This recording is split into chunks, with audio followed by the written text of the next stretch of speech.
تعليق من مدرب إسبانيا على اختيار دياز للمنتخب المغربي. علق لويس دي لافوينتي مدرب إسبانيا على قرار إبراهيم دياز نجم ريال مدريد بتمثيل منتخب المغرب على حساب الماتادور. وكشفت تقارير صحفية أن قرار دياز يعود إلى رفض الاتحاد الإسباني منح أفضلية على باقي اللاعبين في معرفة موقفه من الانضمام إلى قائمة المعسكر المقبل لإسبانيا في موعد مبكر. وسئل دي لافوينتي عن قرار دياز بتمثيل المنتخب المغربي، وأجاب في تصريحات لصحيفة آس الإسبانية: أحترم موقفه، كل شخص حر في اتخاذ قراراته. وأضاف: بالنسبة لي هنالك 3 مبادئ أساسية لاختيار اللاعبين في المنتخب: أولا أن يكون الشخص قادر على اللعب لإسبانيا، وثانيا أن يكون راغبا في ذلك، وثالثا أن يتم اختياره من قبل المدير الفني.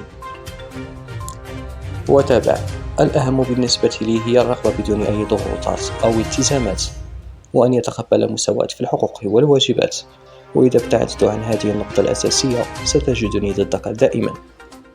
وختم: لم أتحدث مع دياز، أنا من يقرر الاستدعاء أو عدمه، والناس تفعل ما يعتقدون أنه يجب عليهم فعله. لقد كنت بالتأكيد المدرب الذي يريد اختياره أكثر من غيري. أنا أقدر كثيرا وأتمنى له الأفضل، لدي احترام كامل ومطلق له.